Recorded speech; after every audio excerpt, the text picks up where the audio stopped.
Bismillahirrahmanirrahim. Assalamualaikum warahmatullahi wabarakatuh. Innal hamdalillah nahmaduhu wa nasta'inuhu wa nastaghfiruh wa na'udzu billahi min shururi anfusina wa min sayyiati a'malina. May yahdihillahu fala mudilla lahu wa may yudlil fala hadiya lahu. Asyhadu an la ilaha illallah wahdahu la syarika lahu wa asyhadu anna Muhammadan abduhu wa rasuluhu wa la nabiyya ba'dah.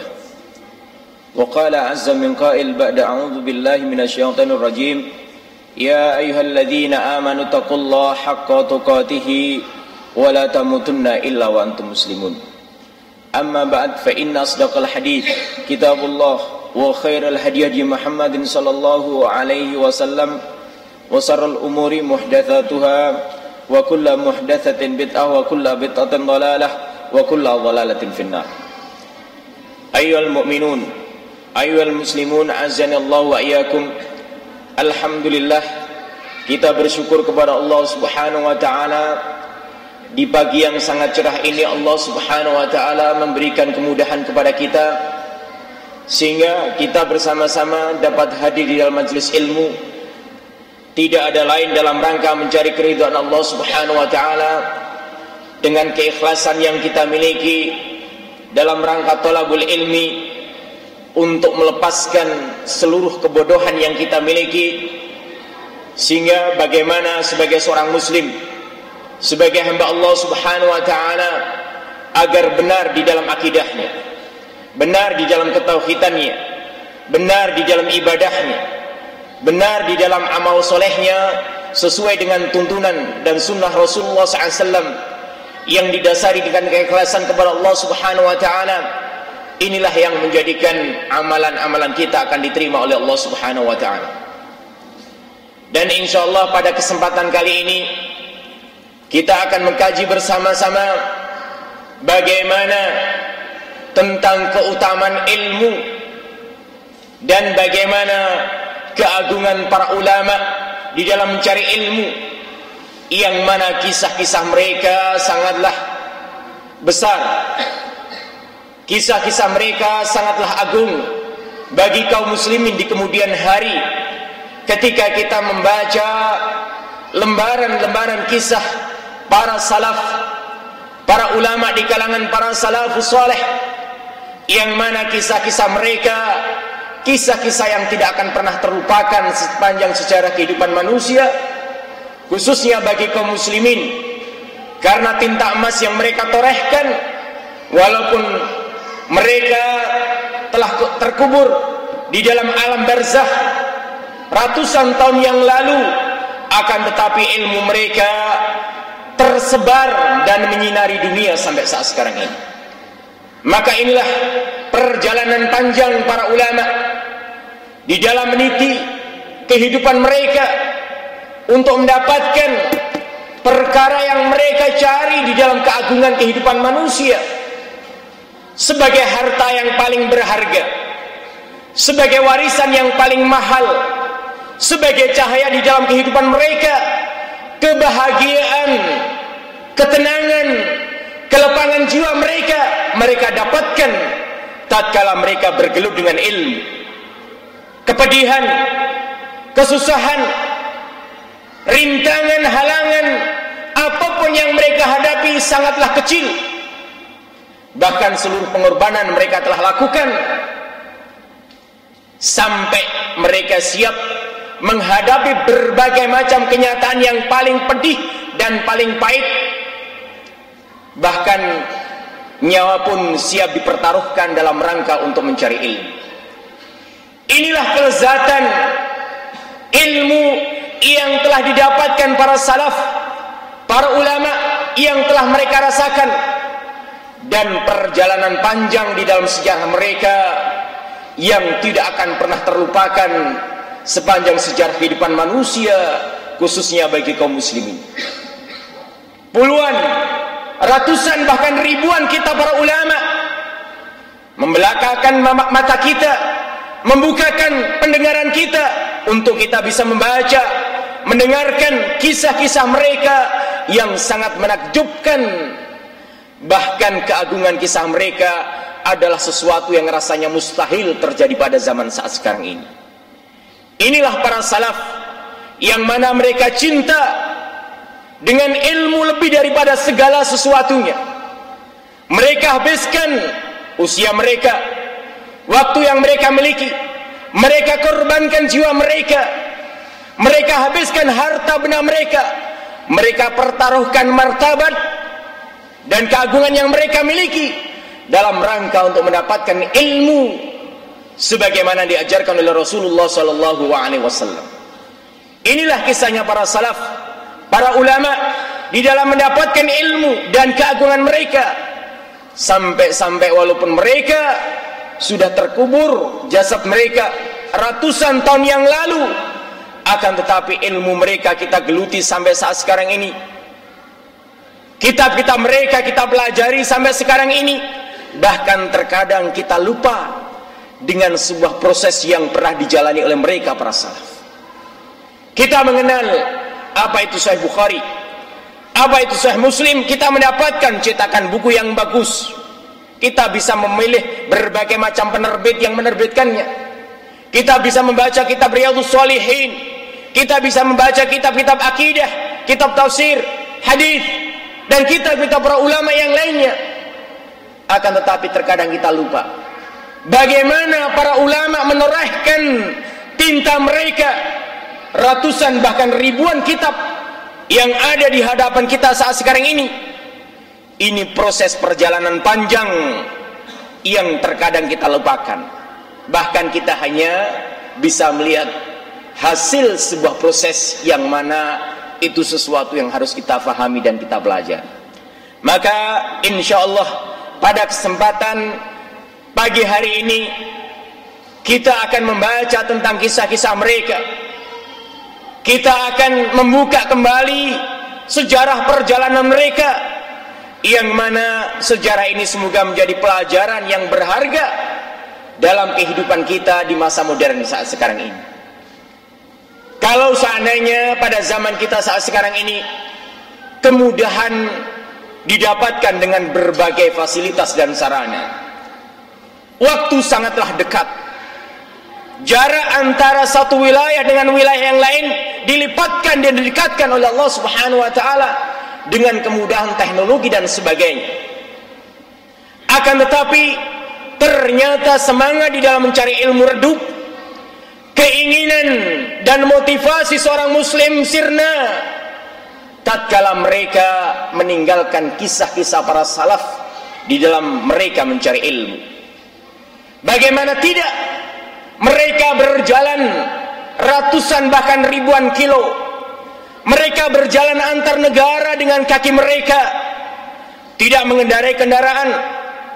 Mereka mendapatkan kesulitan, kepedihan, kelaparan. Bahkan ada di antara mereka yang makan tanah, ada di antara mereka yang meminum air kencingnya sendiri, karena berada di tengah padang pasir yang kehausan, hampir-hampir dia mati, maka tidak ada lain dia harus minum air kencingnya. Mereka dalam perjalanan yang panjang mengarungi padang pasir, naik turun gunung, mengarungi lautan dengan berjalan, sampai-sampai disebutkan Ibnu Tahir Al-Maqdisi bahasanya aku kencing darah 2 kali karena banyaknya langkah kakiku di dalam mencari ilmu. Inilah kisah-kisah mereka yang sangat menakjubkan, sehingga usia mereka habiskan dalam rangka bergelut dengan ilmu, dalam rangka mendatangi para masyayikh, para ulama, tidak menghiraukan perjalanan yang panjang antar negara. Bahkan disebutkan Imam Ahmad bin Hanbal keliling dunia 2 kali sepanjang hidupnya.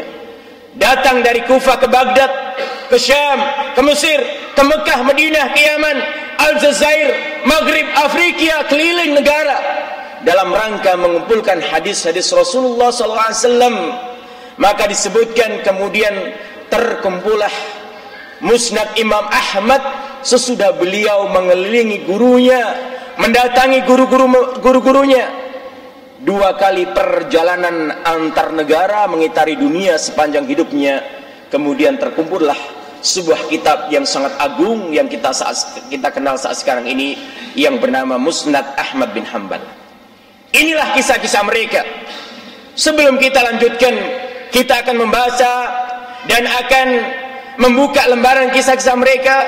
Terlebih dahulu kita akan memahami bagaimana keutamaan ilmu dan para ulama. Kenapa mereka mempertaruhkan hidup mereka, menghabiskan usia mereka, kesulitan apapun yang mereka hadapi sangatlah ringan dalam rangka mendapatkan ilmu dan hadirnya di majelis ilmu. Inilah sesuatu yang perlu kita ungkap. Inilah sesuatu yang perlu kita pelajari, sehingga perkara inilah yang menjadikan mereka, para salaf dan para ulama, memiliki himmatul aliyah, memiliki cita-cita, kemauan yang sangat tinggi dibandingkan dengan orang-orang di kemudian hari. Sehingga Al-Imam Ibnul Qayyim menyebutkan di dalam kitabnya Al-Furusiyah, sebagaimana beliau menyitir di dalam surat Al-Furqan ayat 51 dan 52. Beliau katakan bahwasanya tegaknya agama ini adalah dengan ilmu dan jihad. Tegaknya agama ini adalah dengan ilmu dan jihad. Maka bagaimana sahabat-sahabat Rasulullah sallallahu alaihi wasallam membukakan hati-hati manusia dengan dakwahnya dengan Al-Quran, dan bagaimana sahabat-sahabat Rasulullah SAW membuka negara-negara dengan menggunakan pedang dan senjatanya. Maka agama ditegakkan dan dibangun di atas al-ilmu wal jihad, ilmu dan jihad fi sabilillah. Tentu perkara jihad ini adalah perkara yang harus kita fahami dengan kaidah-kaidah, qawaid dan dhawabit yang benar, sebagaimana telah dijelaskan para salaf, para ulama di dalam kitab-kitab mereka. Maka dikatakan oleh Al-Imam Ibnul Qayyim, walihada kana al-jihad naw'ain, dan demikianlah ini hendaklah kita ketahui bahasanya jihad itu terbagi menjadi dua. Jihad di dalam Islam terbagi menjadi dua. Jihad yang pertama, al-jihad, jihad yang pertama bil yad was-sinan was-sayf. Jihad yang pertama adalah jihad yang menggunakan dengan tangan, dengan kekuatannya, dengan senjatanya, dengan tombak dan pedangnya. Dan jihad di macam yang pertama ini adalah jihad yang diikuti oleh semua kelompok dan orang. Kemudian macam jihad yang kedua, al-jihadu bil hujjah wal bayan wal burhan. Macam jihad yang kedua adalah jihad yang menggunakan hujjah, argumentasi, penjelasan. Dan inilah jihad yang khusus dimiliki oleh para nabi dan rasul dan para pengikut mereka dari kalangan para ulama dan para thalabatul ilm. Inilah dua macam jihad yang disebutkan oleh Al-Imam Ibnul Qayyim di dalam kitabnya Al-Furusiyah. Jihad yang menggunakan pedang dan senjata, macam jihad yang pertama. Jihad yang kedua, jihad yang menggunakan argumentasi, hujjah wal bayan wal burhan, yaitu menggunakan dalil, menggunakan ilmu. Dan jihad yang kedua ini jihad yang dilakukan oleh para nabi dan rasul dan para pengikut mereka dari kalangan para ulama dan para thalabatul ilmi.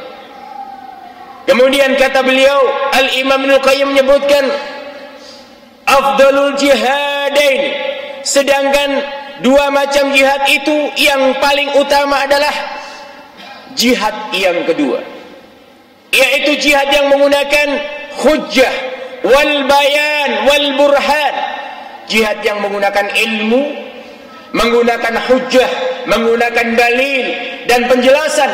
Inilah macam jihad yang paling agung dan paling utama di dalam jihad fisabilillah dibandingkan jihad menggunakan pedang dan senjata.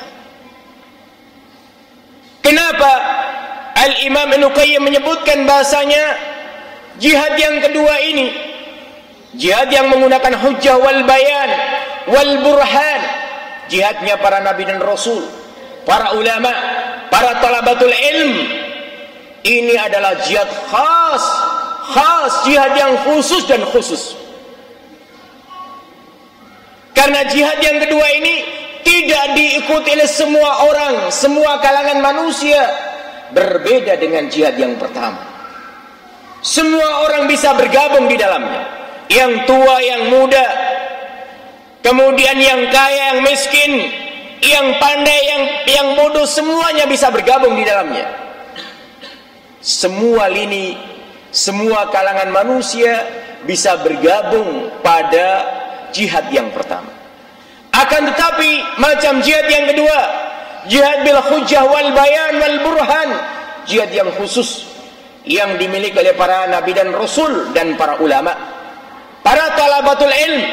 Ini bergabung di dalamnya orang-orang yang khusus. Tidak setiap orang sanggup melakukannya. Maka inilah kisahnya para salaf dan para ulama di dalam jihad yang kedua, yang merupakan afdhalul jihadaini, kata Imam Ibnu Qayyim. Dua macam jihad yang agung, yaitu jihad yang menggunakan dengan ilmu. Karena perkara yang khusus yang tidak setiap orang bisa mengikutinya, bisa bergabung di dalamnya, karena beratnya jihad yang ada di dalam perkara ilmu. Sehingga kita menyadari satu contoh, ketika seseorang disampaikan bahasanya kita akan hadir di dalam majelis ilmu, sudah berbagai macam media disebarkan dan sebagainya, berapa banyak yang bergabung di dalamnya. Akan tetapi ketika perkara itu berbeda, ya, dikumandangkan jihad, maka tentu jihad yang menggunakan senjata akan lebih banyak diikuti oleh orang dibandingkan jihad yang ketika orang itu datang di dalam majelis ilmu. Inilah perkaranya yang disebutkan oleh Al-Imam Ibnu Qayyim.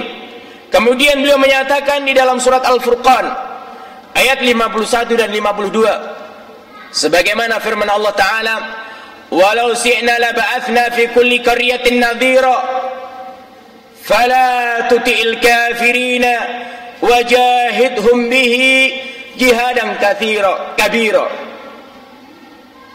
Kalau seandainya, firman Allah Ta'ala, kami mau, maka akan kami utus setiap kampung, setiap negeri seorang utusan. Kalau seandainya Allah Subhanahu wa Ta'ala menghendaki, maka Allah Subhanahu wa Ta'ala akan utus setiap kaum, setiap negeri, setiap kampung seorang utusan. Fala tuti'il kafirin. Selanjutnya Allah Subhanahu wa Ta'ala berfirman, maka janganlah kalian taat kepada orang-orang kafir. Wajahidhum, perangilah mereka, bihi, dengannya. Al-ha dhamir. Di dalam ayat ini para mufassirun menyatakan apa? Yakni yarji ilal Quran, ya'udu ilal Quran. Dhamir yang ada di dalam ayat ini, bagi yang belajar nahwu, maka haknya kembali kepada Al-Quran. Maka perangilah mereka orang-orang kafir dengan Al-Quran. Wajahidum bihi jihadan kabira, perangilah mereka dengan Al-Quran. Dan peperangan menghadapi orang-orang dengan orang-orang kafir dengan Al-Quran adalah jihad yang sangat besar. Inilah firman Allah Ta'ala di dalam surat Al-Furqan ayat 51 dan 52. Maka di sini disebutkan, sebagaimana Al-Imam Ibnu Qayyim juga menyebutkan berbagai macam keutamaan ilmu dibandingkan dengan dengan dunia, baik pangkat jabatan maupun harta. Sebagaimana beliau sebutkan, ada 40 lebih keutamaan ilmu dibandingkan dengan perkara dunia. Disebutkan di dalam kitabnya Miftah Darus Sa'adah. Maka di sanalah kita bisa membaca bagaimana mahalnya sebuah ilmu yang dikeluti para salaf, para ulama, pewarisnya para nabi dan rasul, yang mereka bergelimang di dalam berjihad di jalan Allah Subhanahu wa Ta'ala, mencari ilmu dan menyebarkannya. bergelut dengan manisnya ilmu, dan mereka mengetahui bahasanya berjihad dengan ilmu adalah perkara yang sangat besar.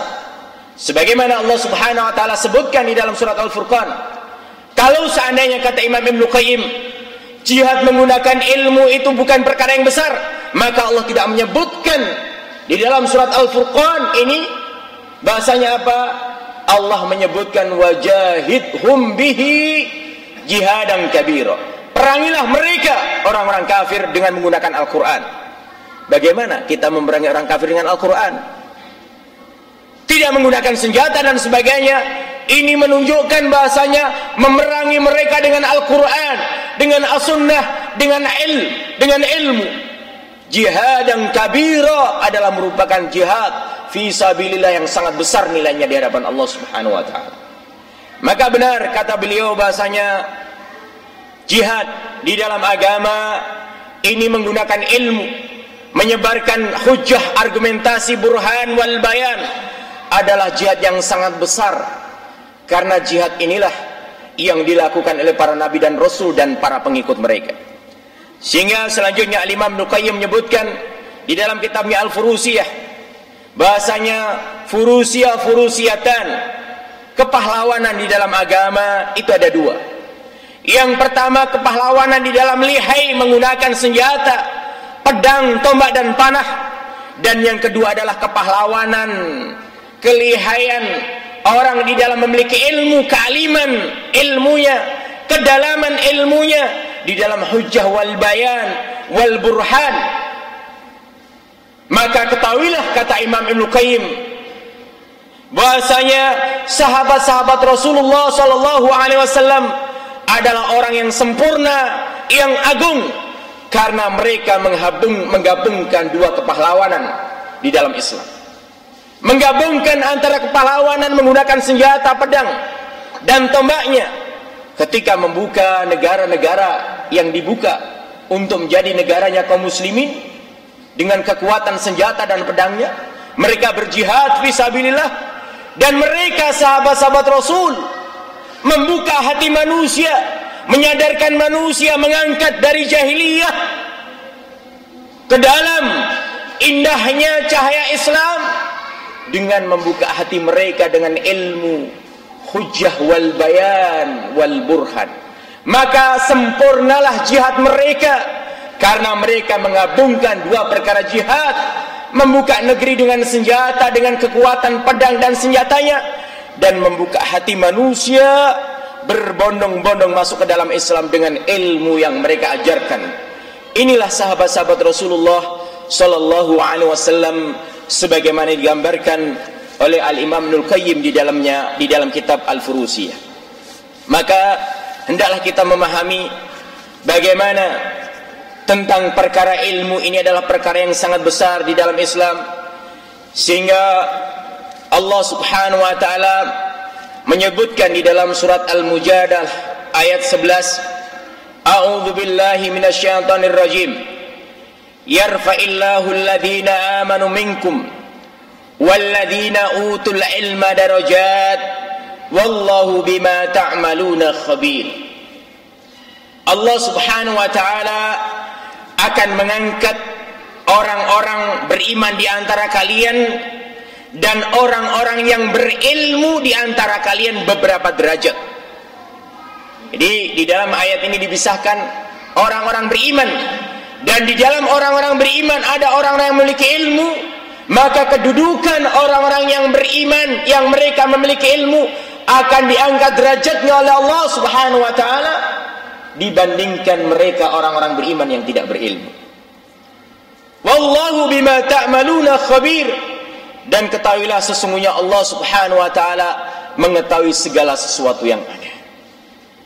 Di dalam ayat ini Allah Subhanahu wa taala menegaskan derajat orang yang memiliki ilmu di kalangan orang yang beriman sangatlah tinggi kedudukannya di hadapan Allah Subhanahu wa taala. Bahkan disebutkan di dalam hadis Rasulullah SAW, perbedaan antara ahlul ilmi dan ahlul ibadah adalah seperti perbedaan antara langit dan bumi. Ahlul ilm, orang yang memiliki ilmu, kedudukannya menjulang tinggi ke langit, sedangkan ahlul ibadah adalah mereka berada di atas muka bumi. Ahlul ilm sebagaimana qamar, bulan pada malam bulan purnama, dan ahlul ibadah seperti bintang yang bertebaran. Inilah perbandingan antara ahlul ilmi dan ahlul ibadah. Sebagaimana kita mengetahui kedudukan yang sangat jauh, bahasanya Allah Subhanahu wa taala mengangkat derajatnya orang-orang yang memiliki ilmu dibandingkan yang lainnya, bahkan dibandingkan ahlul ibadah. Maka selanjutnya Allah Subhanahu wa taala berfirman di dalam surat Az-Zumar ayat 9, "Qul hal yastawil ladzina ya'lamuna wal ladzina la ya'lamun, innama yatadzakkaru ulul albab."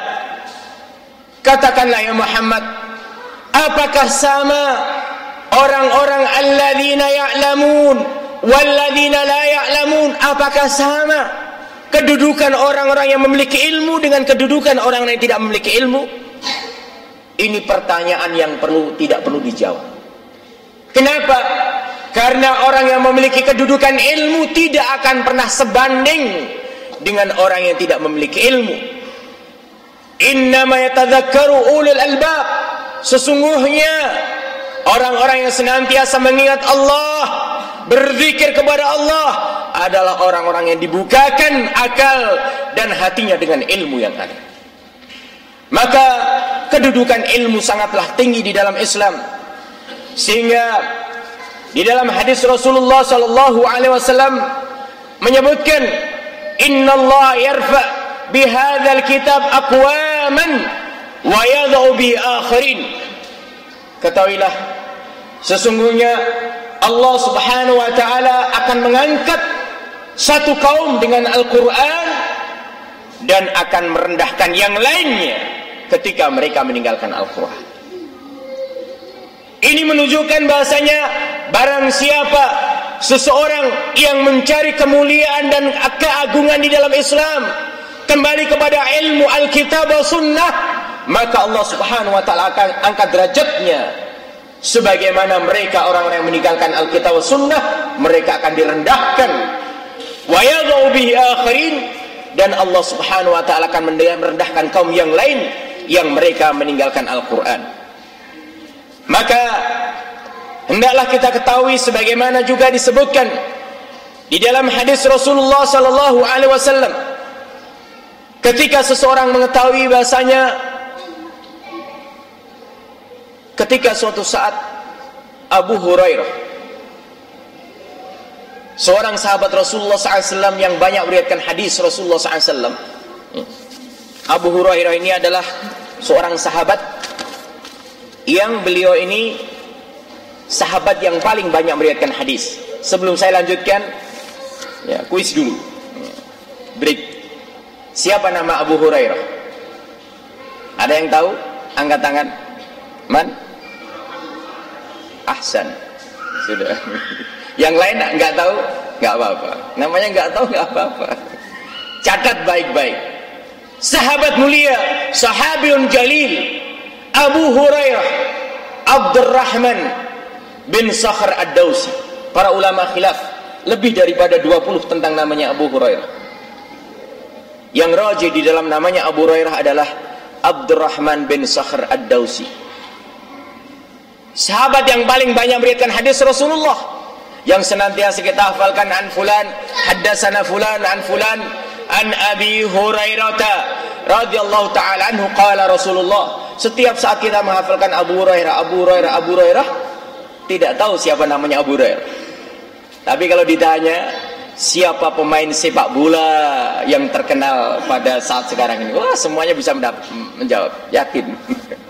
Iya, 90% bisa menjawab. Tapi ketika dikenalkan siapa nama Abu Hurairah, maka alangkah menakjubkan para ulama jarh wa ta'dil yang mereka hafal, para immah, para perawi-perawi hadis. Jangankan nama mereka, bapak ibunya, saudaranya, pamannya yang thiqah, yang dhaif, mereka hafalkan. Inilah keajaiban para ulama di dalam ilmu mereka menggeluti hadis-hadis Rasulullah SAW. Inilah sahabiyun jalil Abu Hurairah. Suatu saat Abu Hurairah al-Suffah, seorang sahabat yang miskin, tidak tergiur dengan perdagangan yang dilakukan oleh sahabat muhajirin. Sahabat muhajirin ini adalah ahli di dalam dagang, berbeda dengan kaum Ansar yang mereka ahli di dalam pertanian. Sahabat-sahabat Rasulullah muhajirun adalah mereka ahli di dalam bisnis dan perdagangannya. Al-Ansar, mereka adalah ahli di dalam pertaniannya. Abu Hurairah tidak tergiur dengan perdagangan maupun pertanian dilakukan muhajirin dan Ansar. Dia hanya tergiur dengan hadis-hadis Rasulullah, sehingga senantiasa menyertai di dalam majelisnya Rasulullah, bahkan siap tinggal di masjid dalam rangka mendapatkan hadis-hadis Rasulullah Sallallahu Alaihi Wasallam. Walaupun hidup dalam keadaan yang sangat miskin. Suatu saat ketika Rasulullah Sallallahu Alaihi Wasallam telah meninggal dunia, maka apa? Di Masjid Nabawi kemudian diajarkan sahabat-sahabat Rasulullah tentang hadis-hadis Rasul oleh para sahabat. Maka pergilah Abu Hurairah ke pasar, menyeru, ya ahli suq, wahai para pedagang, pebisnis yang ada di pasar, tidakkah kalian pengen mendapatkan warisan Rasulullah sedang dibagi-bagi di masjid? Terbelalak para sahabat ketika mendengar warisan dibagi-bagi di masjid. Ya kan? Gimana tidak? Namanya lagi berdagang di pasar itu kan cari untung. Tahu-tahu terdengar kabar gembira, ada iklan, ada informasi, ada warisan dibagi di masjid. Kalau apa yang antum iklankan dalam Facebook, di dalam Twitter, pamflet disebar, ya, spanduk dipasang, ada kajian, geruduk yang datang 10 orang. Coba diambil-ambil warisan harta dibagi-bagi di masjid, pusri gitu. Wah, Masya Allah, dari habis subuh sudah berjubel. Ya. Yakin. Tapi apa yang dilakukan Abu Hurairah ini sesuatu yang sangat mencengangkan. Maka apa? Maka ahlu suq, para pedagang di pasar, berdiri dan beranjak, berbondong-bondong menuju ke masjidnya Rasulullah Sallallahu Alaihi Wasallam. Kemudian mereka masuk masjid, saling berebut untuk mendapatkan warisan Rasulullah SAW yang sedang dibagi-bagikan. Maka kemudian mereka tidak mendapatkan apa-apa kecuali majlis-majlis ilmu yang ada di dalam masjid. Halaqatul ilm, majlis ilmu yang dilakukan para sahabat. Maka ahli suq bertanya, ya Abu Hurairah, mana warisan Rasul dibagi? Nggak ada, hanya majlis-majlis ilmu yang ada di masjid. Apa kata Abu Hurairah? Tidakkah kalian itulah warisan Nabi kalian, warisan Rasulullah, hadis-hadis Rasulullah sedang dibacakan, sedangkan kalian sibuk untuk berdagang di pasar. Maka bukan harta benda yang diwariskan, akan tetapi ilmu, hadis-hadis Rasulullah Sallallahu Alaihi Wasallam. Maka benar sebagaimana disebutkan di dalam hadis Rasulullah Sallallahu Alaihi Wasallam, innal anbiya lam yuwarathu dinaran wala dirhama, innama warathu al-ilm.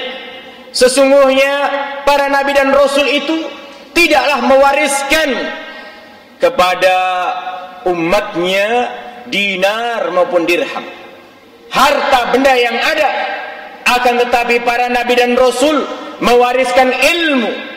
Maka ketahuilah, maka Rasulullah SAW menyebutkan al-ulama warathatul anbiya, ulama itu pewarisnya para nabi. Apa yang diwarisi para ulama dari para nabinya bukanlah harta benda, pangkat dan jabatan, bukan, akan tetapi mereka mewarisi ilmu yang didapatkan dari Rasulullah Sallallahu Alaihi Wasallam. Sehingga apa yang dihabarkan oleh Abu Hurairah kepada para sahabat-sahabat Rasulullah yang mereka sibuk dagang di pasar, mereka terperanjat ketika apa yang disampaikan oleh Abu Hurairah, bahasanya warisan Rasulullah itu bukanlah harta benda. Bahkan Rasulullah SAW meninggal Dalam keadaan apa? Masih punya hutang. Baju perangnya digadaikan di tempatnya orang Yahudi dalam rangka hutang untuk makan. Ini konsep hutang di dalam Islam. Maaf, agak sedikit berbeda dengan konsep hutang manusia pada zaman sekarang ini. Mereka hutang untuk beli rumah mewah, hutang untuk beli mobil mewah, semuanya barang hutangan. Lebih-lebih jatuh di dalam perkara riba yang diharamkan di dalam Islam. Sedangkan konsep hutang di dalam Islam itu ada dalam rangka memenuhi kebutuhan pokok, sebagaimana untuk makan dan minum. Kalau seseorang tidak ada sesuatu yang dimakan, maka dia boleh hutang. Berbeda dengan konsep yang berbeda pada manusia modern saat sekarang ini. Maka nggak usah kagum dengan negara-negara kafir. Amerika contohnya, setelah diteliti, negaranya itu 80% dibiayai dengan uang hutangan.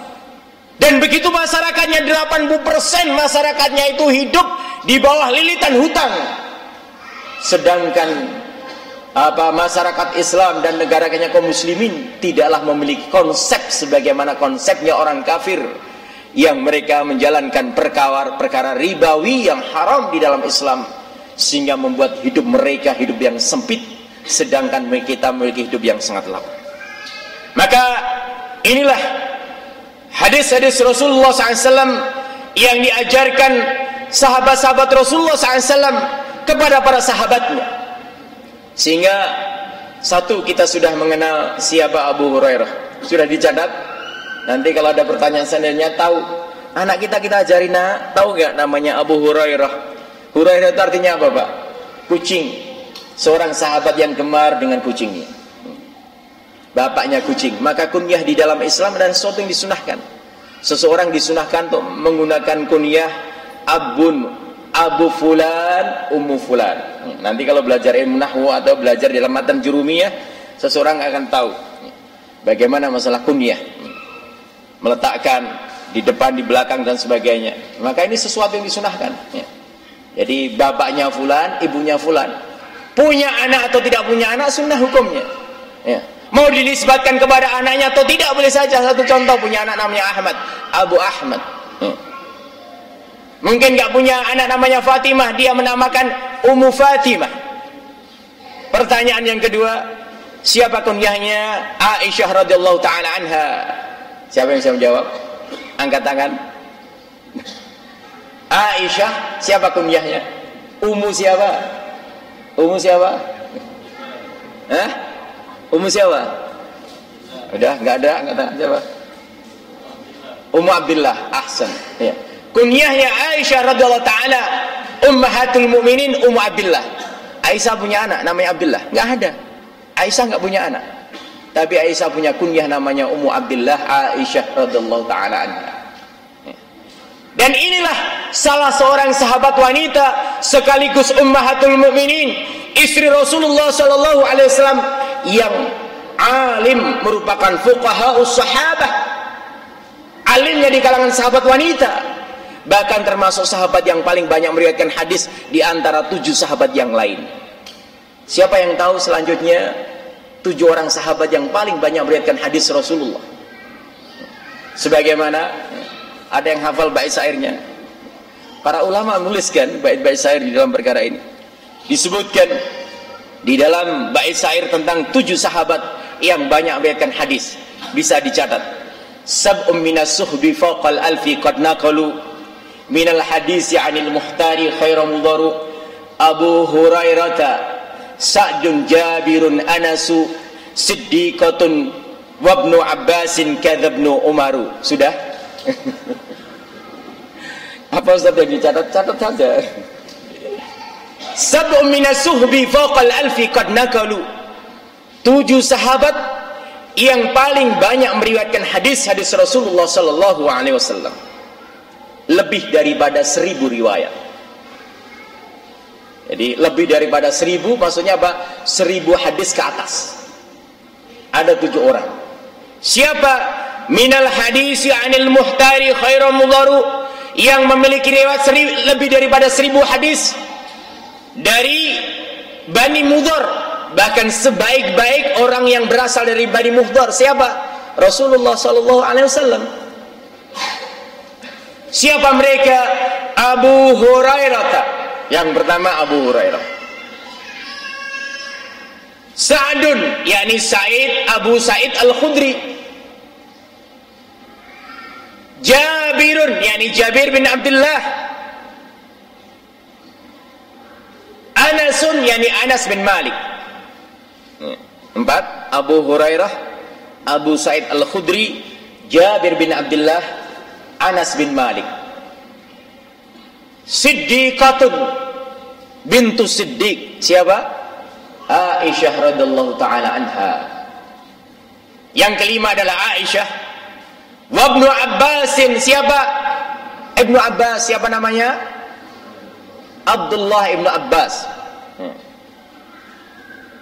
Anak daripada paman Rasulullah sallallahu alaihi wasallam. Kadzabnu Umaru, dan demikian juga Ibnu Umar. Siapa namanya? Abdullah ibnu Umar. Ketahuilah, kurang lebih ada 300 nama sahabat yang bernama Abdullah. Maka jangan dikatakan jeneng kampungan, itu kata orang Jawa. Oh, namanya kok cuma Abdullah saja, nggak ada yang lain. Nggak mengapa. Orang Arab itu menamakan Abdullah, Abdurrahman. Ini nama-nama yang mulia. Kalau laki-laki, kalau perempuan, Amatullah, Amatur Rahman. Artinya sama, hamba Allah. Laki-laki dan perempuan. Kalau laki-laki namanya Abdullah Abdurrahman. Kalau perempuan Amatullah dan Amatur Rahman. Ya. Jadi kalau orang kita namanya 1 meter, ya kan? Sastro Dimejo, Noto Boto Songo, Ambruk 5 gitu. Sampai 1 meter. Kalau di paspor kemudian berangkat haji, Masya Allah, ini nama bapaknya siapa? Itu namanya 1 orang, dikiranya sudah sampai mbah buyutnya. Ternyata nama, lah bapaknya siapa? Nggak pernah kita kenal bin. Kadang-kadang anaknya dengan bapaknya lupa karena saking panjangnya nama. Ya. Tahu bapaknya, mbahnya tahu nggak? Tahu. Mbahnya lagi tahu nggak? Nggak tahu. Kebanyakan seperti itu. Maka apa? Maka ketahuilah, ya, sunnahnya memberikan nama itu adalah sesuatu yang apa dicontohkan oleh Rasulullah SAW. Maka Rasulullah beberapa merubah nama sahabat yang tidak sesuai dengan apa, dengan sunnah Rasul Sallallahu Alaihi Wasallam.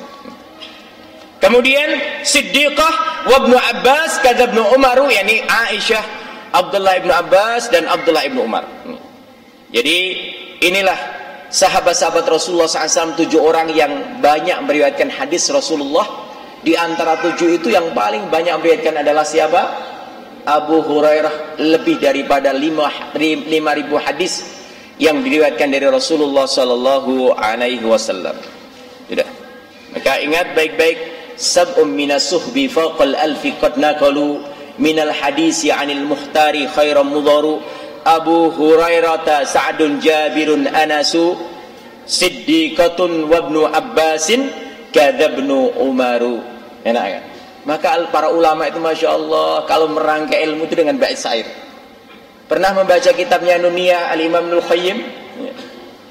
Ini ribuan bait syair yang dirangkum dalam berbagai macam ilmu akidah, ya, masalah surga neraka, masalah asma wa sifat dan seterusnya, dirangkai dalam bait-bait syair.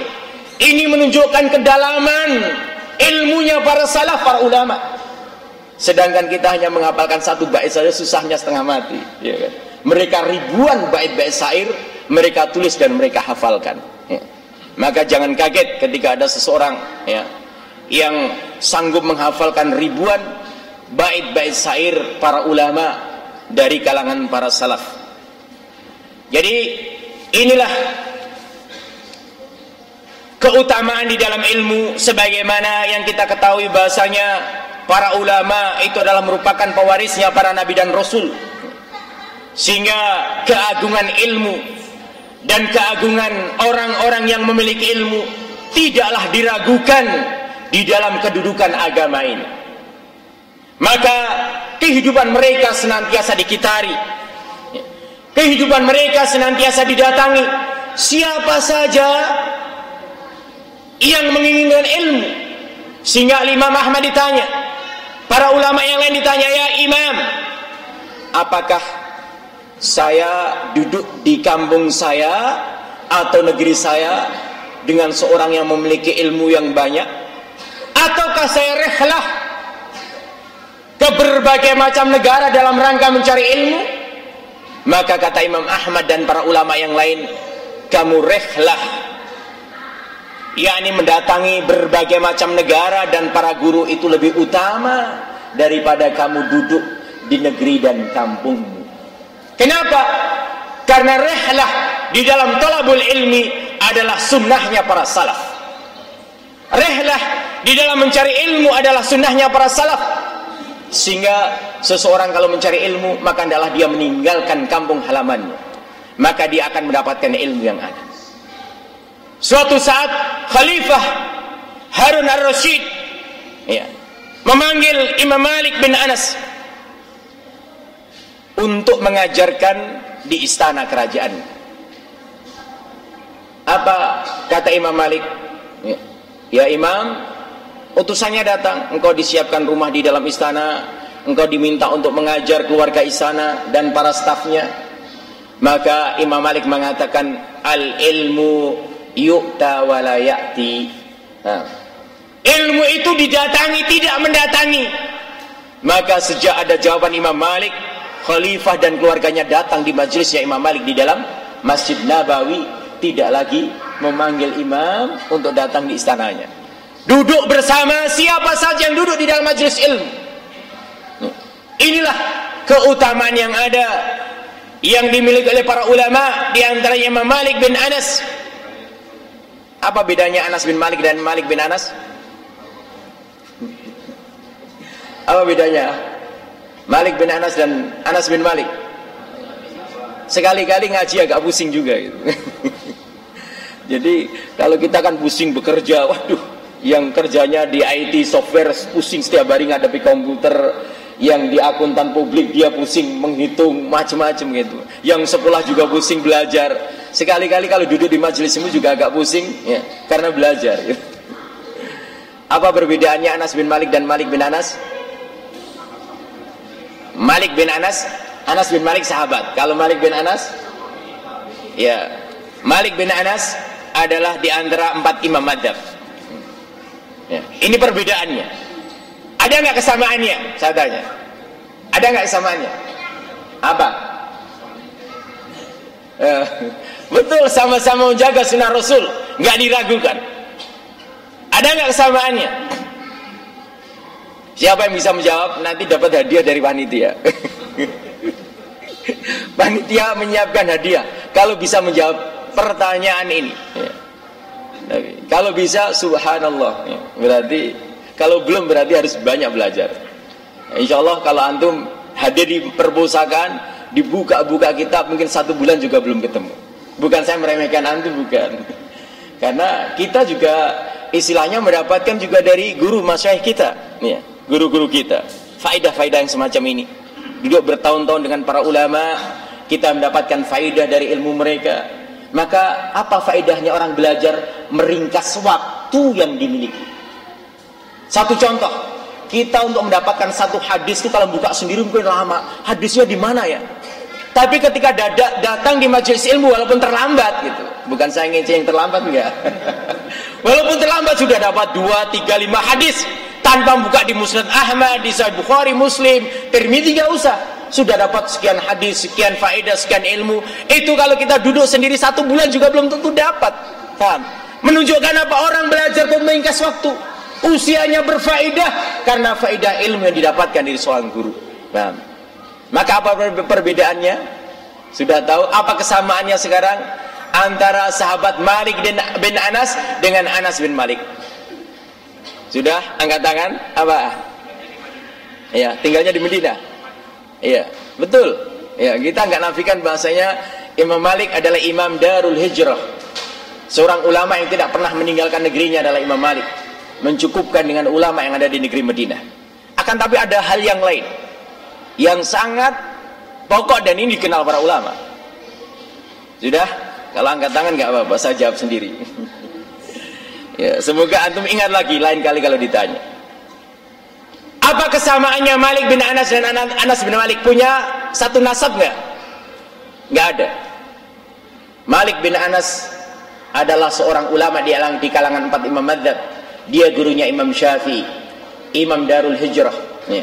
penulis kitab Al-Muwatta, kitab yang sangat terkenal, kumpulan kitab hadis yang pertama sebelum Sahih Bukhari Muslim. Inilah karyanya Imam Malik bin Anas.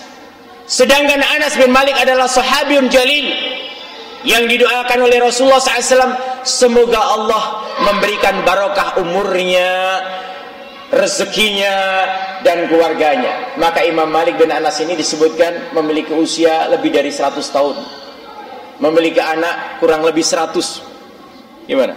Kemudian hartanya melimpah karena doanya Rasulullah. Kurma, kalau di kalangan orang Arab itu ya, setahun berbuah sekali musim kurma. Tapi jangan tanya kalau kurmanya Anas bin Malik setahun berbuah 2 kali, karena doanya Rasulullah SAW yang menjadikan rezekinya berbarokah, usianya panjang berbarokah, anaknya banyak berbarokah. Ini karena doanya Rasul ya. Maka bagi ummahat, kalau udah punya anak 5 mas sudah cukup, jangan 10 anaknya, kalau sampai habis targetnya jatahnya. Karena apa? Rasulullah SAW bersabda, tazawwajal waludal wadud. Kalau para pemuda ini mau menikah ya, dicek dulu, cari kalian itu calon-calon istri yang peranak dan penyayang. Kayak peternakan aja beranak, banyak anaknya, dan yang sayang kepada suami dan anak-anaknya. Ini sifat yang digambarkan Rasulullah di antara ciri wanita salihah ya, banyak anaknya dan sayang kepada suami dan anak-anaknya. Fa inni mukatsirun bikumul umam yaumal qiyamah, karena besok pada hari kiamat aku akan berbangga dengan umatku pada hari kiamat. Maka apa? Sunnahnya Rasulullah SAW, seorang muslim itu punya anak banyak. Maka kalau ditanya berapa anaknya Ustaz, saya baru sedikit, saya 5 anak saya. Sedikit karena ibu saya anaknya 11 ya. Yang diasuh 17, jadi kalau digabungkan 28 gitu. Saya baru sedikit, separuh belum ada dari orang tua 5, 4 laki-laki 1 perempuan, sedikit ya. Jadi masih menunggu, berharap anaknya 10. Tapi kayaknya wallahu alam karena sudah tua. Jadi ini memacu kalian, jadi nggak usah berpikir panjang, bahasanya kita mengetahui sunnahnya Rasulullah SAW. Jangan takut tentang perkara masalah anak, itu adalah rezeki yang diberikan Allah Subhanahu wa Ta'ala. Kemudian kita kembali kepada pembahasan kita tadi antara Anas bin Malik dan Malik bin Anas. Tidak ada hubungan nasab. Kesamaannya adalah, ingat, Malik bin Anas usianya panjang. Pada tahun meninggalnya Anas bin Malik, sahabat jalil yang memiliki usia yang panjang, anak yang soleh dan solihah, rezeki yang berbarokah. Pada tahun meninggalnya Anas bin Malik, saat itulah lahirnya ulama besar yang bernama Malik bin Anas. Silahkan PR yang selanjutnya dicari tahun berapa meninggalnya Anas bin Malik dan lahirnya Imam Malik bin Anas. Nanti kalau saya jawab enggak, kalian enggak mencari. Insya Allah silahkan cari. Inilah kesamaannya. Tahun meninggalnya Anas bin Malik, sahabiyun jalil. Tahun itulah lahir seorang yang nanti akan menjadi ulama besar yang bernama Malik bin Anas. Tahun meninggalnya sahabat Anas bin Malik, lahirlah seorang ulama besar yang bernama Malik bin Anas, muallif kitab Al-Muwatta, gurunya Imam Syafi'i. Inilah Anas bin Malik radhiyallahu taala anhu ya, sebagaimana menjadi sahabat Rasulullah sallallahu alaihi wasallam, menjadi pelayan Rasulullah sallallahu alaihi wasallam lebih daripada 10 tahun lamanya. Dan kata Anas bin Malik, aku tidak pernah dibentak atau dihardik Rasulullah bertahun-tahun lamanya ketika aku melayani Rasulullah SAW. Canangkan baik-baik para bapak, para ibu, para majikan yang punya pembantu, para bos yang punya karyawan. Inilah akhlak Rasulullah yang sangat mulia. Bertahun-tahun lamanya Anas bin Malik melayani Rasulullah, tapi tidak pernah sekalipun Rasulullah membantah Anas bin Malik dengan perkataan, lima fa'alta kadza wa lima la taf'al. Kenapa engkau tidak melakukan ini? Kenapa engkau melakukan ini? Rasulullah tidak pernah sekalipun menghardik aku dengan perkataan-perkataan semacam itu. Bertahun-tahun lamanya seorang yang membantu melayani Rasulullah tidak pernah dicaci maki di hadirat Rasulullah SAW. Maka marilah kita tanyakan diri kita masing-masing, berapa lama kita menjadi majikan, menjadi bos, ya. Berapa lama kita menjadi suami yang senantiasa membentak-bentak istrinya dan anak-anaknya. Berapa para istri yang biasa membentak suami dan anak-anaknya. Inilah akhlak Rasulullah SAW yang sangat mulia, sehingga beliau ini menjadi tauladan bagi kita. Inilah diantara 7 sahabat Rasulullah SAW yang banyak meriwayatkan hadis Rasulullah SAW.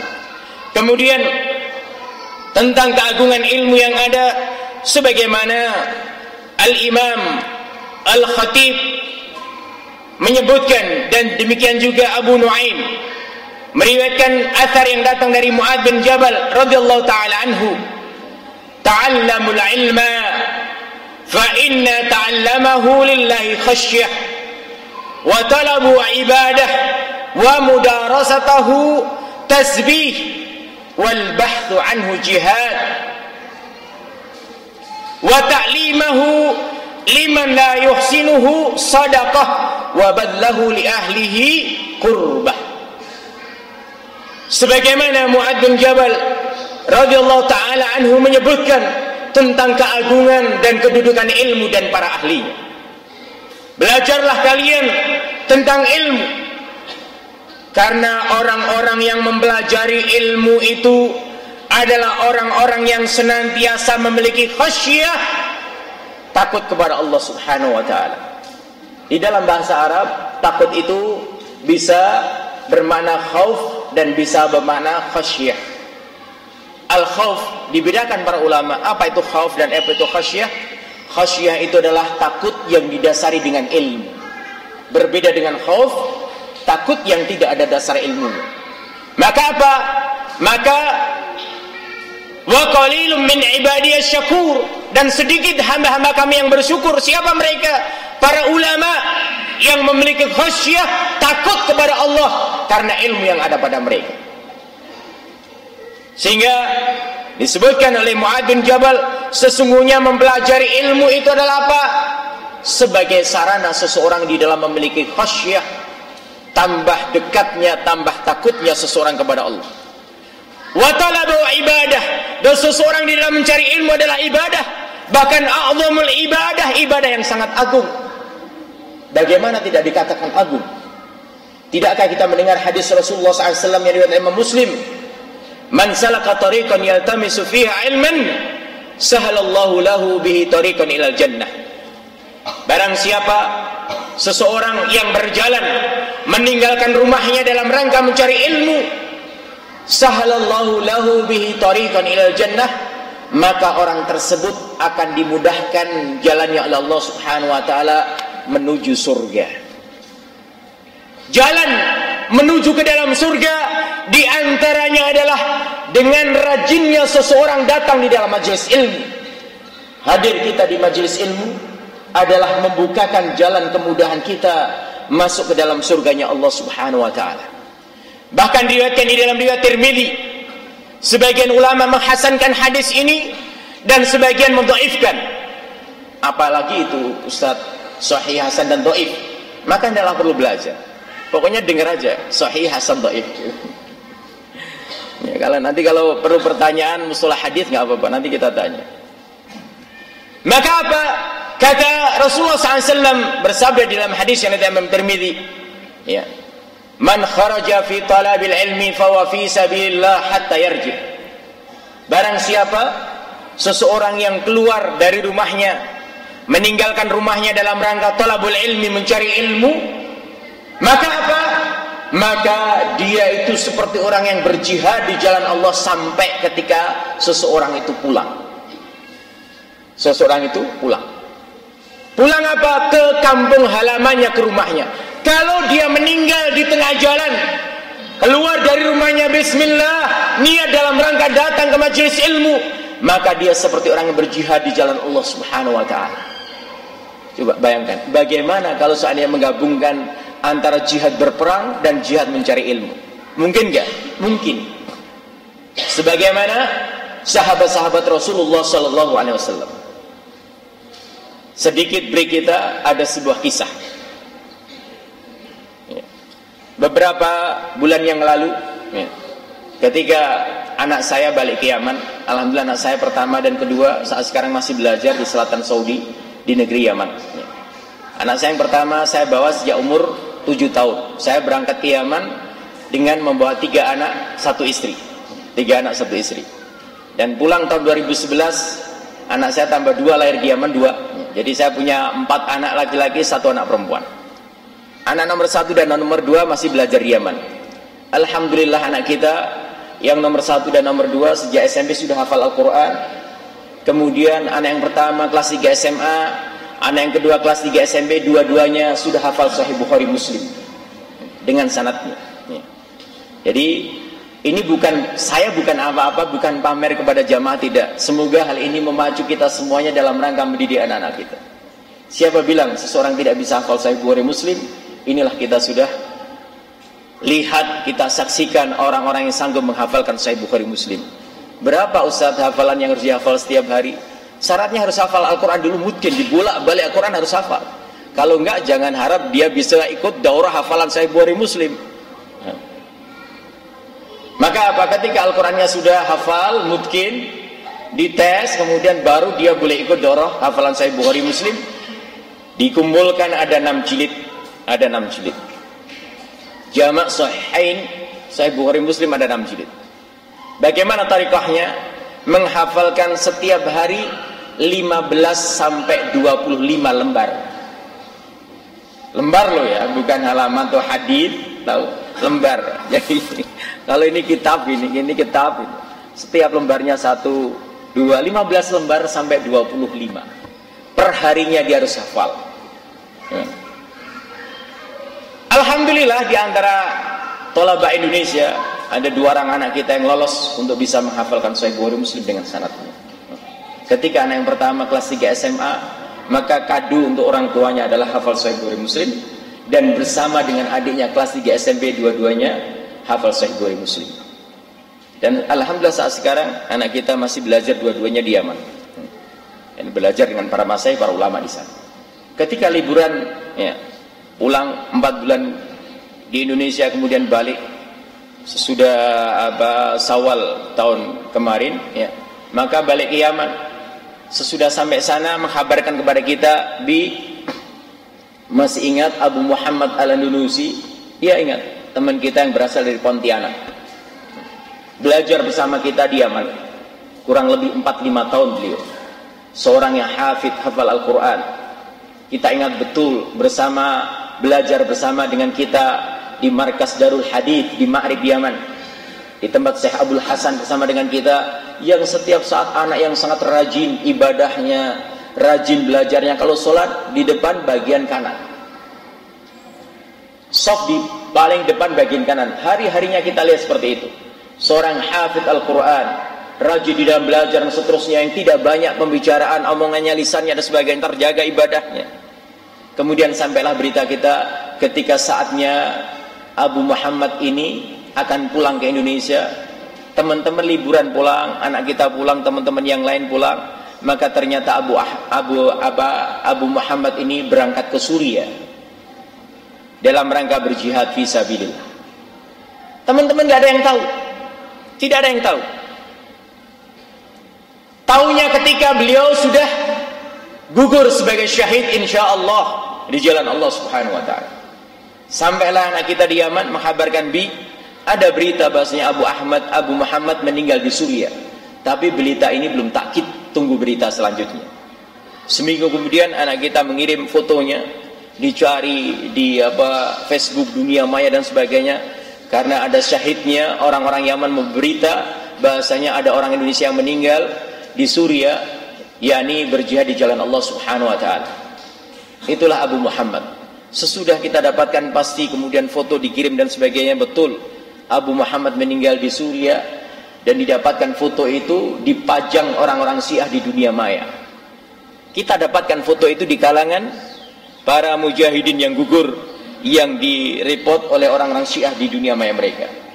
Pakaiannya, kacamata dan sebagainya masih utuh, dan jasadnya tidak bisa diambil karena gugur, yakni penyerbuan di tengahnya kaum Syiah. Dengan 5 orang lainnya. Beberapa orang dari Saudi, dari kemudian dari Yaman, dan 1 dari Indonesia. Ada salah satu tolaba dari Indonesia yang ketika itu bisa selamat.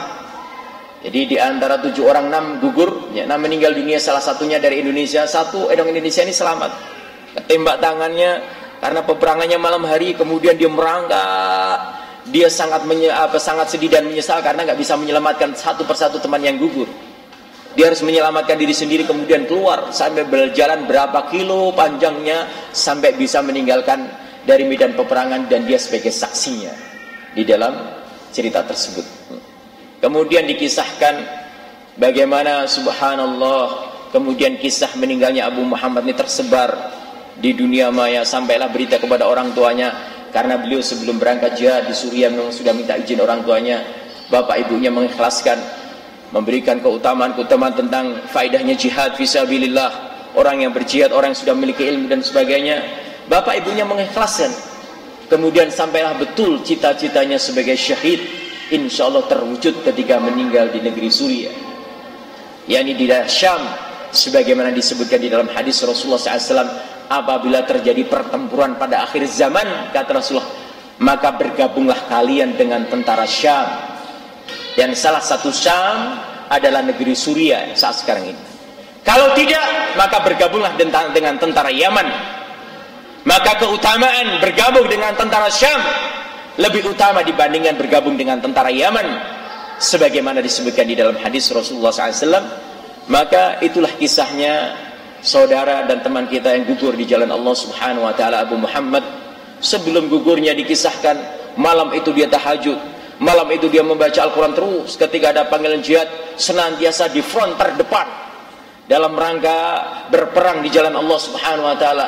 Di hari-hari tidak ada peperangan, dia belajar, mengajar teman-temannya, dia muadzin di masjid, dia imam dan sebagainya. Hari-harinya hanya dipenuhi dengan ibadah, belajar, mengajar di Suriah, di tengah-tengah dentuman peluru dan bom, yang akhirnya Allah Subhanahu wa taala mewafatkan beliau, dan insya Allah sebagai seorang pejuang yang gugur di jalan Allah Subhanahu wa taala. Maka inilah di antara kisahnya, sebagaimana kita mengetahui kisah orang yang senantiasa yakni menegakkan kalimat Allah Subhanahu wa taala dengan jihad senjatanya dan dengan jihad dengan menggunakan ilmunya. Dan pada kesempatan kali ini kita bukan berbicara jihad dengan senjata, akan tetapi kita berbicara jihad dengan menggunakan ilmu. Selanjutnya,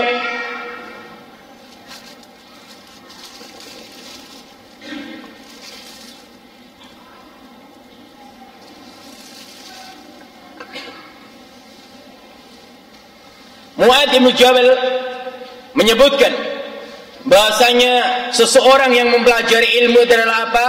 Sarana di dalam khasyatullah, yakni mendekatkan diri dan takut kepada Allah, dan mencarinya adalah ibadah, dan mudarasahnya yakni mempelajari, murajaahnya adalah tasbih, wal bahthu anhu jihad, dan orang bergelut mencari, meneliti ilmu, mencari hadis-hadis Rasulullah adalah jihad fi sabilillah, dan mengajarkannya adalah sedekah, dan memberikan kepada orang lain adalah qurbah minallah, kedekatan diri kepada Allah Subhanahu wa taala.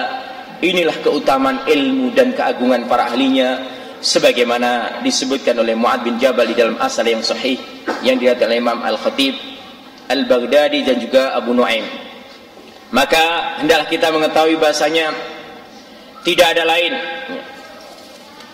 ilmu yang ada di dalam Islam ini adalah perkara yang sangat diagungkan oleh Allah dan Rasulnya, karena derajat ilmu yang ada adalah derajat yang tidak bisa ditandingi dengan dunia macam apapun keadaannya. Sebagaimana Al-Imam Sufyan Ats-Tsauri, dan riwayat ini juga datang dari Imam Asy-Syafi'i rahimahullah ta'ala, menyebutkan man arada dunya wal akhirah fa'alaihi bitalabil ilmi. Barang siapa seseorang yang menginginkan dunia dan akhirat, maka hendaklah dia senantiasa mencari ilmu, karena ilmu ini adalah cahaya bagi kehidupan manusia. Seseorang yang menginginkan dunia, maka hendaklah dia mencari ilmu. Seseorang yang menginginkan akhirat, maka mencari ilmu. Maka ilmu adalah bekal bagi seorang muslim di dunia maupun di akhiratnya. Kemudian kita juga mengetahui bahasanya ilmu itu adalah derajat yang paling dekat dengan derajat kenabian. Pekerjaan, kedudukan yang paling tinggi di hadapan seluruh manusia, tidak ada pangkat dan jabatan macam apapun kecuali kedudukan ar-risalah wan nubuwah. Kedudukan kerasulan dan kenabian ini kedudukan pangkat dan jabatan wadifah yang tidak bisa ditandingi dengan kedudukan manusia macam apapun. Tidak para saudagar yang kaya raya, tidak para pejabat, para muluk, para raja, tidak akan pernah bisa menandingi keagungan, kedudukan yang sangat tinggi ar-risalah wan nubuwah. Kemudian apa derajat sesudah risalah dan nubuwah? Maka disebutkan oleh Ishaq Ibnu Abdullah, aqrabun nas min darajatin nubuwah al-ulama.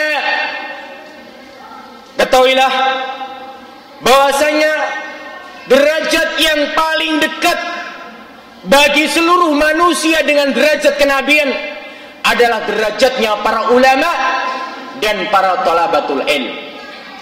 Inilah kedudukan dan derajat yang paling tinggi sesudah kedudukan dan derajatnya para nabi dan rasul. Derajat yang paling tinggi sesudah para nabi dan rasul adalah derajat dan kedudukannya para ulama. Sampai-sampai disebutkan di dalam hadis Rasulullah sallallahu alaihi wasallam, para nabi dan rasul derajatnya dengan siddiqin, para ulama, hanya satu derajat di dalam surga, yakni derajat risalah dan nubuwah. Kalau seandainya bukan karena derajat risalah dan nubuwah, maka para ulama, para ahlul ilm dan para nabi dan rasul, mereka akan memiliki derajat yang sama. Karena derajat risalah dan kenabian inilah yang membedakan derajat mereka memiliki kedudukan yang tinggi dibandingkan derajat yang lainnya. Maka kedudukan mereka di dalam surga hanya satu tingkat, yaitu derajat kenabian dan kerasulan, sesudahnya derajatnya para ulama dan para thalabatul ilm. Sehingga maka hendaklah kita mengetahui bahasanya kedudukan ilmu dan para ulama adalah sesuatu yang tidak bisa diragukan lagi tentang kedudukannya di dalam Islam. Maka dengan kedudukan tersebut hendaklah seseorang memahami bagaimana kedudukan para ulama, para ahlinya, dan ilmu di dalam Islam adalah sesuatu yang tidak bisa ditukarkan dengan apa saja. Maka hendaklah kita senantiasa memahami bahasanya perkara ilmu adalah perkara yang paling pokok di dalam kehidupan kita. Karena perkara itu adalah perkara yang akan menjadikan hidup kita bermanfaat tatkala seseorang senantiasa bergelut di dalam ilmu. Karena sebagaimana disebutkan oleh para ulama, masdarus sa'adah, sumber di dalam kebahagiaan yang hakikiyah adalah ketika seseorang memiliki hati yang tenang, jiwa yang lapang, jiwa yang mutmainnah, dan itu semuanya didapatkan ketika seseorang memiliki ilmu yang benar di dalam perkara agamanya. Sedangkan ketika seseorang memiliki ilmu yang benar, maka seseorang itu akan mendapatkan kebahagiaan yang tidak pernah didapatkan kebahagiaan pada orang-orang yang lain. Walaupun kebahagiaan di dalam mendapatkan ilmu, kelezatan dan manisnya ilmu didapatkan di antara kepedihan, kesulitan, kelaparan, berbagai macam rintangan dan musibah menghadang mereka para pencari ilmu, akan tetapi itu semuanya tidak berarti apa-apa, karena ketika mereka merasakan lezatnya dan manisnya ilmu, maka itulah sesuatu yang sangat luar biasa. Sebagaimana disebutkan di dalam sebuah kisah yang ada, yakni disebutkan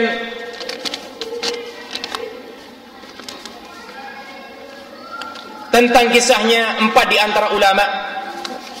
Jadi 4 di antara ulama yang mereka belajar ketika itu bersama-sama. Kemudian sesudah mereka berangkat meninggalkan negerinya, mendatangi negeri Mesir, maka dia habis perbekalannya. Berhari-hari dalam keadaan lapar, tidak ada lagi yang bisa dimakannya. Sedangkan mereka terus mencatat, mengambil faedah dari ilmu. Siang hari mereka mendatangi gurunya, malam hari mereka mencatat dan membukukan apa yang ada di dalam pelajaran di siang hari. Suatu saat di antara empat ini disebutkan di dalam yakni Tabaqat Syafi'iyah, yakni Tajuddin As-Subki, dan juga disebutkan oleh Al-Hafidz Ibnu Katsir di dalam kitabnya Al-Bidayah wan Nihayah, juga disebutkan di dalam kitab Tadhkirul Hufat Lidz-Dzahabi, kemudian disebutkan juga di dalam kitab Taqdim Jarh wa Ta'dil, dan yang lainnya menyebutkan tentang empat orang yang bernama Muhammad semuanya dalam satu kisah. yakni yang pertama Muhammad bin Jarir At-Tabari, kemudian yang kedua Muhammad bin Ishaq Ibnu Khuzaimah, kemudian yang ketiga Muhammad bin Nasir Al-Marwazi, dan yang keempat adalah Muhammad bin Harun Ar-Rayani.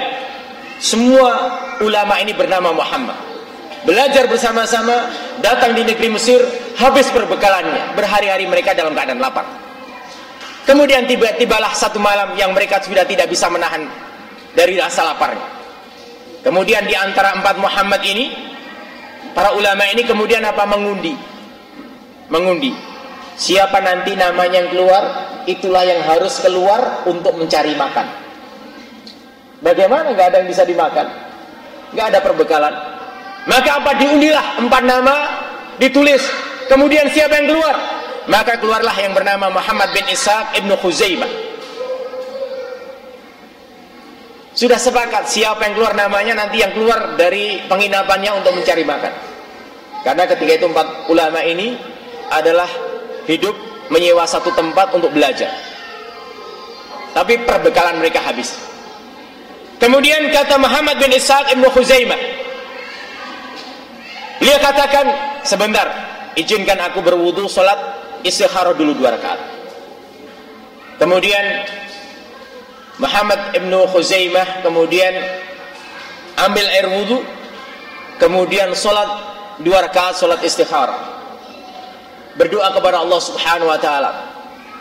Di tengah-tengah doanya terdengar seseorang yang mengetuk pintunya, pintu penginapannya, diketuk pintunya, kemudian dibukakan. Kemudian ternyata yang datang ini adalah seorang pengawal dari Amir yang ada di Mesir. Siapa engkau? Aku Fulan bin Fulan. Kemudian pengawal ini mengatakan, adakah di antara engkau yang bernama Muhammad? Disebutkan satu persatu, Muhammad bin Jarir At-Tabari, saya. Kemudian pengawal tersebut memberikan 50 dinar. Dinar itu uang yang berupa emas. Kemudian ditanya kemudian, siapa di antara kalian yang bernama Muhammad bin Ishaq Ibnu Khuzaimah? Saya. Dikasih 50 dinar. Kemudian siapa di antara kalian yang bernama Muhammad bin Nasir Al-Marwazi? Saya. Dikasih 50 dinar. Siapa di antara kalian yang bernama Muhammad bin Harun Ar-Rayani? Saya. Dikasih 50 dinar. Kemudian empat ulama ini terperanjat, siapa engkau? Aku ini adalah pengawalnya Amir atau Sultan yang ada di Mesir ini. Apa kisahnya? Tadi siang Amirku bermimpi bertemu dengan seorang, dan dia katakan, ketahuilah ada orang-orang yang mulia, mereka melipat perutnya dalam keadaan lapar, dengan satu persatu menyebutkan namanya Muhammad bin Fulan bin Fulan, Muhammad bin Fulan Fulan, sampai empat orang dikatakan. Kemudian Amir ini mengutus pengawalnya untuk mencari orang tersebut dan membagikan uang yang terbuat dari emas, dinar. Kemudian apa? Sesudah itu pengawal mengatakan, ini pesan dari Amir, dari Sultan, sesudah uang ini habis, kebutuhan apa saja yang kalian inginkan, kalian akan dipenuhi oleh raja, oleh Sultan. Dari mana ini? Allah Subhanahu wa ta'ala membukakan rezeki dengan kemudahan. Sesudah para ulama bergelut dengan kesedihan, kelaparan yang ada pada mereka. Maka inilah diantara kisah-kisah para salaf, sebagaimana kita mengetahui di dalam kisah mereka, Maka hendaklah kita bisa mengambil pelajaran yang sangat berarti di dalam kisah-kisah para ulama sesudah kita mengetahui tentang perkara-perkara yang sangat besar di dalam kehidupan mereka ketika mereka bergelut di dalam ilmu. Sebagaimana Allah Subhanahu wa taala berfirman di dalam surat Hud ayat 120.